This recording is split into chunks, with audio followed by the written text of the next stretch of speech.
Next chapter, chemical bonding and molecular structure. What is chemical bond? Chemical bond means the attractive force which hold together various constituent particles like atoms or ions in a molecule is called chemical bond. What is chemical bond? The force of attraction which holds various atoms and ions in a molecule is called chemical bond. So in this chapter we are dealing with chemical bond and molecular structure. For example, consider the molecule chlorine. Chlorine molecule is represented as Cl2. That means it contains 2 chlorine atoms. Here we are considering a chlorine molecule and there is 2 chlorine atoms. Here there is no force a bond between 2 chlorine atoms. So we cannot say that this is a chlorine molecule. Chlorine molecule can be formed only if there is a bond exists in between, attractive force exists in between 2 chlorine atoms. Same way here, calcium fluoride. It contains 1 calcium atom and 2 fluorine atom. Here there is no bond exists in between this atom. So we cannot say that this is a calcium fluoride molecule. എന്താണ് chemical bond എന്ന് പറയുന്നത്? Chemical bond എന്ന് പറഞ്ഞാൽ നമ്മളൊരു molecule എടുത്താൽ ആ മോളിക്യൂളിനകത്ത് atoms ഉണ്ടാകും. അപ്പോൾ ഈ ആറ്റംസിനെ അതിനകത്ത് പിടിച്ചു നിർത്തണമെങ്കിൽ അവരുടെ ഇടയിൽ ഒരു ഫോഴ്സ് ഓഫ് അട്രാക്ഷൻ ഉണ്ടാവണം. ആ ഫോഴ്സ് ഓഫ് അട്രാക്ഷനെ പറയുന്നതാണ് കെമിക്കൽ ബോണ്ട് എന്ന് പറയുന്നത്. ഫോർ എക്സാമ്പിൾ ആയിട്ട് എനിക്ക് ഒരാളെ പിടിച്ചു നിർത്തണമെങ്കിൽ ഞാൻ എന്ത് ചെയ്യണം? അയാളുടെ കയ്യിൽ സ്ട്രോങ് ആയിട്ട് പിടിച്ചു നിർത്തി കഴിഞ്ഞാൽ അയാൾ അവിടെ തന്നെ നിൽക്കും.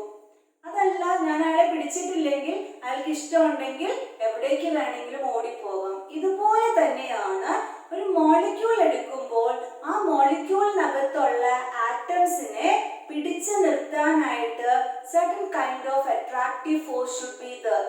ആ അട്രാക്റ്റീവ് ഫോഴ്സിനെ പറയുന്നതാണ് കെമിക്കൽ ബോണ്ട്. ഇവിടെ നോക്കുക, ക്ലോറിൻ മോളിക്യൂൾ. ഈ ക്ലോറിൻ മോളിക്യൂളിൽ 2 ക്ലോറിൻ ആറ്റം ഉണ്ട്.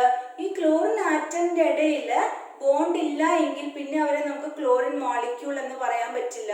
അതുപോലെ കാൽഷ്യം ഫ്ലൂറൈഡ് മോളിക്യൂൾ. ഇവിടെ നോക്കുക, കാൽഷ്യത്തിന്റെയും ഫ്ലൂറിന്റെ ഇടയിൽ ഒരു തരത്തിലെ ബോണ്ടും ഇല്ല. അപ്പം അവർക്ക് ഇഷ്ടമുള്ള സ്ഥലത്തേക്ക് പോകാം. അതേസമയം ഇവരുടെ ഇടയിൽ ഒരു ഫോഴ്സ് ഓഫ് അട്രാക്ഷൻ അല്ലെങ്കിൽ ഒരു ബോണ്ട് ഉണ്ടെങ്കിൽ ആ മോളിക്യൂളിനകത്തുള്ള ഈ ആറ്റംസ് സ്ട്രോങ് ആയിട്ട് നമുക്ക് അവിടെ പിടിച്ചു നിർത്താൻ പറ്റും. അപ്പോൾ ആ ഫോഴ്സിനെ, അട്രാക്റ്റീവ് ഫോഴ്സിനെ പറയുന്നതാണ് കെമിക്കൽ ബോണ്ട് എന്ന് പറയുന്നത്. അടുത്ത നമുക്ക് പഠിക്കാനുള്ളത് ലൂയിസ് സ്ട്രക്ചർ. ലൂയിസ് സ്ട്രക്ചർ എന്ന് പറഞ്ഞാൽ ലൂയിസ് എന്ന് പറയുന്ന സയന്റിസ്റ്റ് ആറ്റംസിന്റെ സ്ട്രക്ചർ എക്സ്പ്ലെയിൻ ചെയ്യാനായിട്ടൊരു സിമ്പിൾ മെത്തേഡ് കൊണ്ടുവന്നു.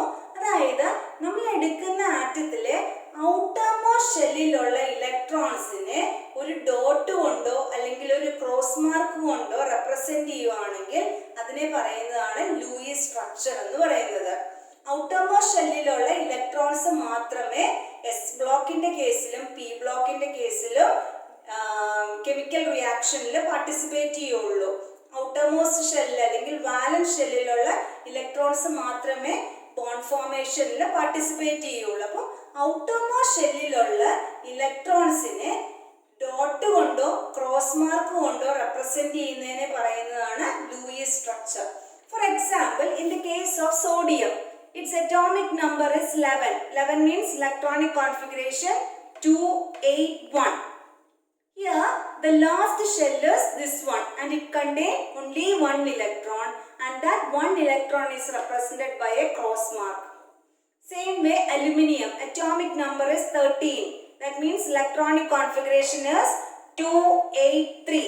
That means it contains 3 electrons in the outermost shell and that 3 electrons are represented by a cross mark. Chlorine 287.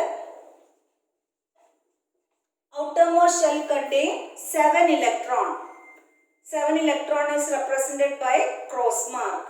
അപ്പോൾ സോഡിയത്തിന്റെ കേസിൽ ഇലക്ട്രോണിക് കോൺഫിഗറേഷൻ എന്ന് പറയുന്നത് 281 ആണ്.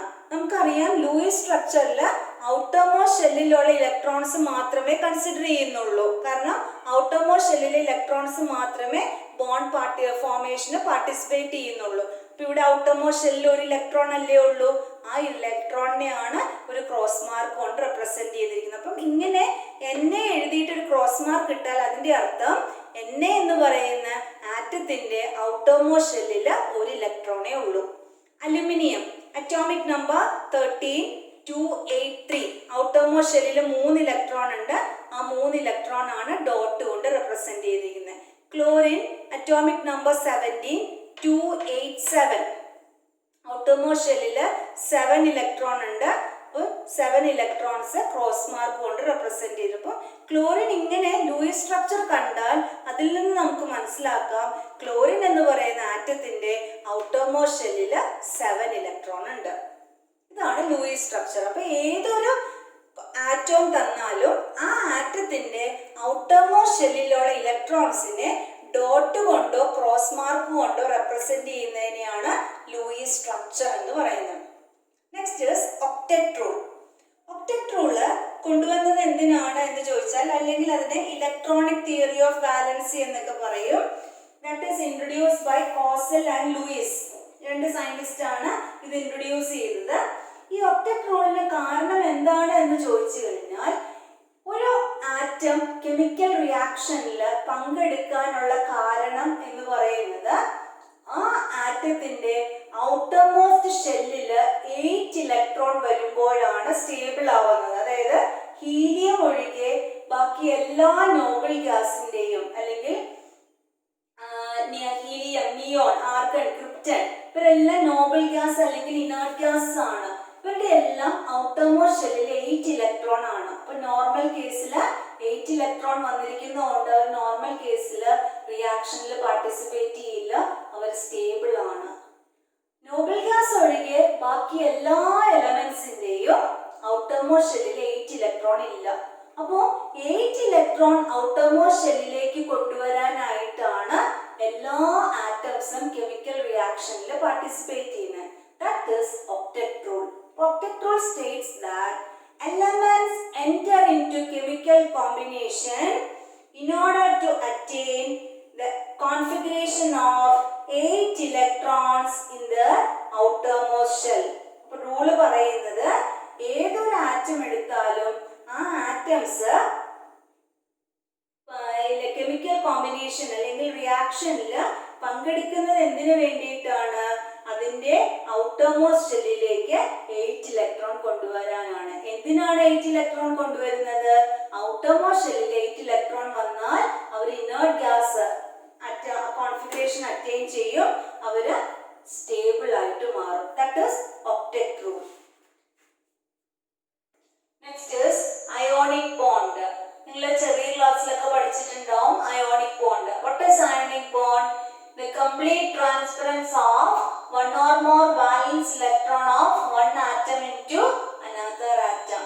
Or another definition is electrostatic force of attraction which holds the oppositely charged ions. നമുക്ക് ഇതിന്റെ examples നോക്കാം. First one, how sodium chloride is formed. Sodium chloride formula is NaCl. That means it contains one sodium atom and one chlorine atom. When we consider sodium atom, its electronic configuration is 281 because its atomic number is 11. 281 means outermost shell contain 1 electron. According to octet rule, the outermost shell should contain 8 electron to become stable. So it can attain octet by either by losing 1 electron from the outermost shell or it gain 7 electron. Which is more easier, gaining 7 electron or losing 1 electron? Losing 1 electron is more easier. So it loses 1 electron. When it loses 1 electron, its charge becomes positive. Always when an electron is lost from an atom, it gain positive charge. When it gain an electron, it become negatively charged. So sodium loses 1 electron, it become Na+. Then consider the case case of chlorine. Chlorine atomic number is 17. That means it contains 7 electrons in the outermost shell. 7 electron means to attain octet, it should gain 1 electron or it should lose 7 electron, which is more easier gaining 1 electron. So, it gain 1 electron. When it gain 1 electron, it become negatively charged. So, sodium positive, chlorine negative. So, there is a force of attraction between this positively charged Na and negatively charged Cl. That opposite charge, there is a force of attraction. That force of attraction is known as ionic bond. Same way, MgO, molecule MgO, magnesium oxide. Here, magnesium atomic number is 12. That means electronic configuration is 282. So, its outermost shell contains 2 electrons. When it loses 2 electrons, it becomes stable. When it loses 2 electrons, magnesium becomes Mg2+. Then, oxygen atomic number is 8. So, 2, 6. That means to become stable, it should gain 2 electrons. When it gains 2 electrons, it becomes O2-. So, there is a force of attraction between Mg2+ and O2-.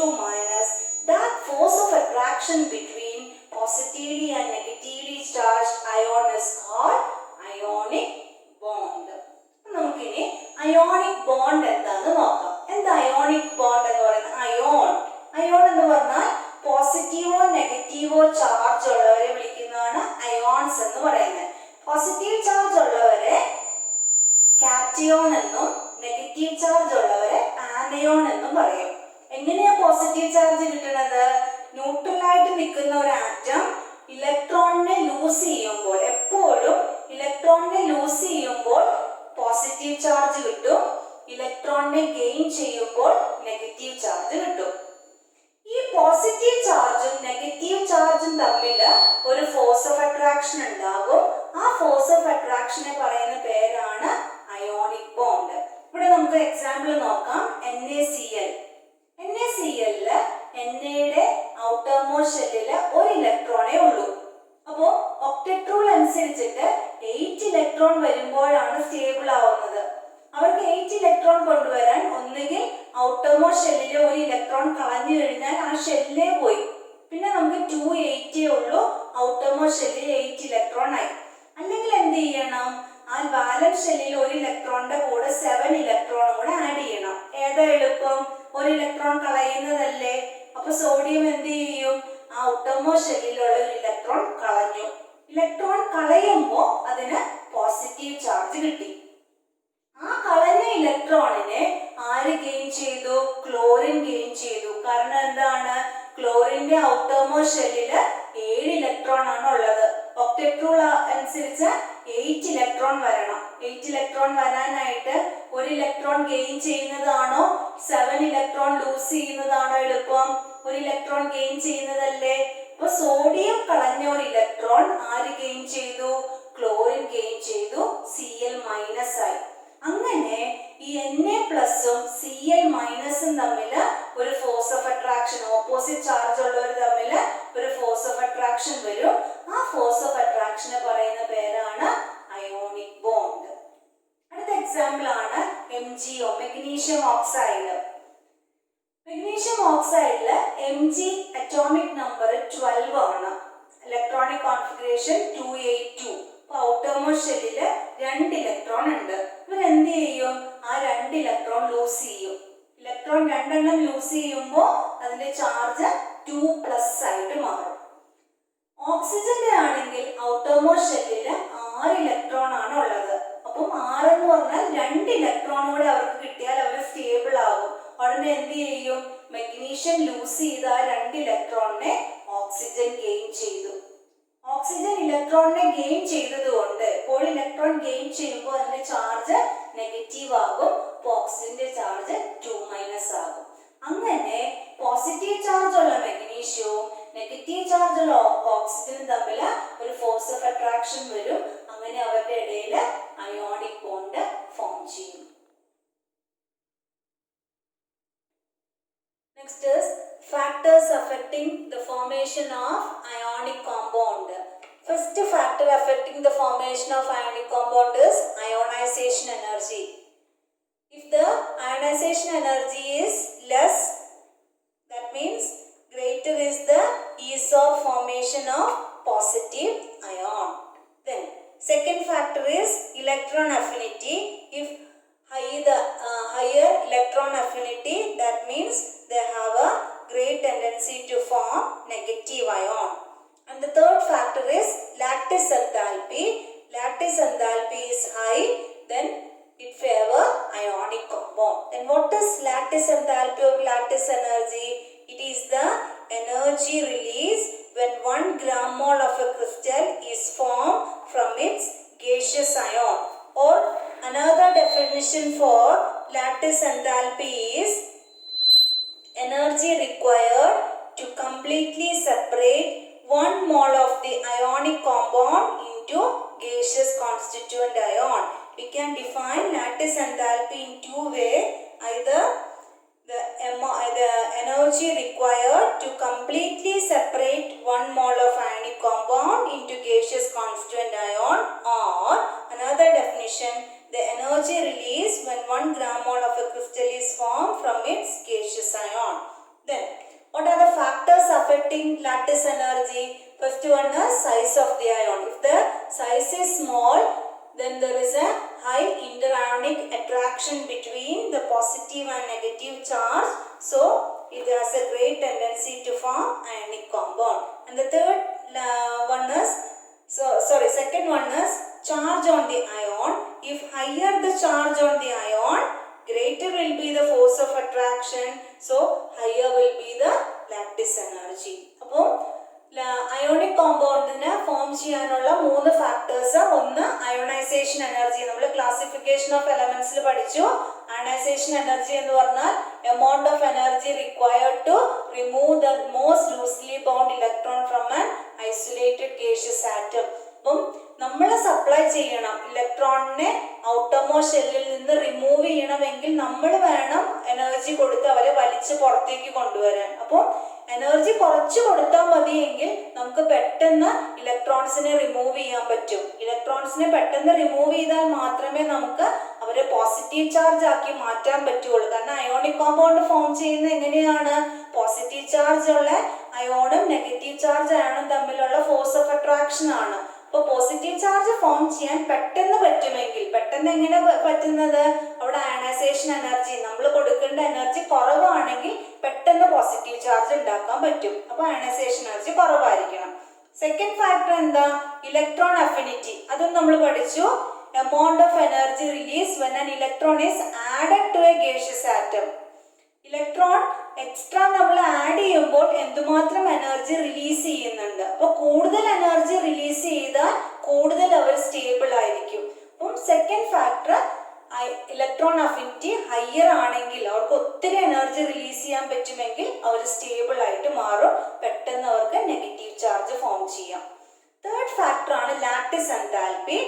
Lattice energy 2 രീതിയിൽ define ചെയ്യാം. ഒന്നുകിൽ 1 gram mole of crystal, 1 mole crystal അതിൻ്റെ എലമെന്റ്സിൽ നിന്ന് form ചെയ്യാനായിട്ട്, അതിൻ്റെ അയോൺസിൽ നിന്ന് form ചെയ്യുമ്പോൾ എന്തുമാത്രം എനർജി റിലീസ് ചെയ്യുന്നു. അല്ലെങ്കിൽ വേറെ രീതിയിൽ നമുക്ക് ഡിഫൈൻ ചെയ്യാം. ഒരു മോൾ അയോണിക് കോമ്പൗണ്ടിനെ പോസിറ്റീവും നെഗറ്റീവും അയോൺ ആയിട്ട് സെപ്പറേറ്റ് ചെയ്യണമെങ്കിൽ നമ്മൾ എന്തുമാത്രം എനർജി കൊടുക്കണം, അതിനെ ലാറ്റിസ് എൻതാൽപ്പി എന്ന് പറയാം. അപ്പം ലാറ്റിസ് എനർജി എന്ന് പറഞ്ഞാൽ ഒരു പോസിറ്റീവ് അയോണും എൻ്റെ കയ്യിലുണ്ട്, നെഗറ്റീവ് അയോണും എൻ്റെ കയ്യിലുണ്ട്. അവർ ദൂരെയാണ് നിൽക്കുന്നത്. അവരെ അടുപ്പിച്ച് കൊണ്ടുവന്ന് ഒരു പെർട്ടിക്കുലർ പോയിന്റിൽ വെച്ച് അവിടെ ബോണ്ട് ഫോം ചെയ്യുമ്പോൾ അതിൽ നിന്ന് എനർജി റിലീസ് ചെയ്യും. അപ്പൊ റിലീസ് ചെയ്യുന്ന എനർജി കൂടുതലാണെങ്കിൽ അവർ സ്റ്റേബിൾ ആണ്. അതുകൊണ്ടാണ് പറയുന്നത് ഹൈ ലാറ്റിസ് എൻതാൽപ്പി. എപ്പോഴും അങ്ങനെയാണ്. 2 അയോൺസിനെ അടുപ്പിച്ച് കൊണ്ടുവന്ന് ഒരു ക്രിസ്റ്റലാക്കി മാറ്റുമ്പോൾ, ഒരു കോമ്പൗണ്ട് അയോണിക് കോമ്പൗണ്ട് ആക്കി മാറ്റുമ്പോൾ എന്തുമാത്രം എനർജി റിലീസ് ചെയ്യുന്നു. ഇത് തന്നെ നമുക്ക് വേറെ രീതിയിൽ പറയാം. ഒരു അയോണിക് കോമ്പൗണ്ടിനെ ഡിവൈഡ് ചെയ്ത് 2 പോസിറ്റീവും നെഗറ്റീവും അയോൺ ആക്കി മാറ്റാനായിട്ട് നമ്മൾ എന്ത് ചെയ്യണം? അവരുടെ ഇടയിലുള്ള ബോണ്ട് ബ്രേക്ക് ചെയ്യണം. ആ ബ്രേക്ക് ചെയ്യാനായിട്ട് നമ്മൾ എന്തുമാത്രം എനർജി കൊടുക്കണം? അതിനെ നമുക്ക് ലാറ്റിസ് എൻതാൽപ്പി എന്ന് പറയാം. അപ്പോൾ അവിടെ ഹൈ ലാറ്റിസ് എൻതാൽപ്പി ആണെങ്കിൽ അയോണിക് കോമ്പൗണ്ട് സ്റ്റേബിൾ ആയിരിക്കും. ഇനി ലാറ്റിസ് എനർജി എന്തൊക്കെ ഫാക്ടറിനെ ഡിപ്പെൻഡ് ചെയ്താണ് നിൽക്കുന്നത്? Size of the ion. Size കുറവാണെങ്കിൽ അവരുടെ ഇടയിലുള്ള ഫോഴ്സ് ഓഫ് അട്രാക്ഷൻ കൂടുതലായിരിക്കും. അപ്പോൾ ഇവരുടെ ഇടയിലുള്ള ഫോഴ്സ് ഓഫ് അട്രാക്ഷൻ കൂടുതലാണെങ്കിൽ ലാറ്റിസ് എൻതാൽപ്പിയും കൂടുതലായിരിക്കും. രണ്ടാമത്തെ factor charge on the ion. Charge കൂടുതലാണെങ്കിൽ അതുപോലെ തന്നെ ഇവരുടെ ഇടയിലുള്ള ഫോഴ്സ് ഓഫ് അട്രാക്ഷൻ കൂടുതലായിരിക്കും. അപ്പോൾ ചാർജ് കൂടുതലാണെങ്കിൽ അട്രാക്ഷൻ കൂടും. അട്രാക്ഷൻ കൂടുമ്പോൾ ഈ അയോൺസ് കൂടുതൽ അടുത്ത് വന്ന് അവരുടെ ഇടയിൽ വളരെ സ്ട്രോങ് ബോണ്ട് ഫോം ചെയ്യും. അപ്പോൾ ആ കോമ്പൗണ്ട് സ്റ്റേബിൾ ആയിട്ട് മാറും.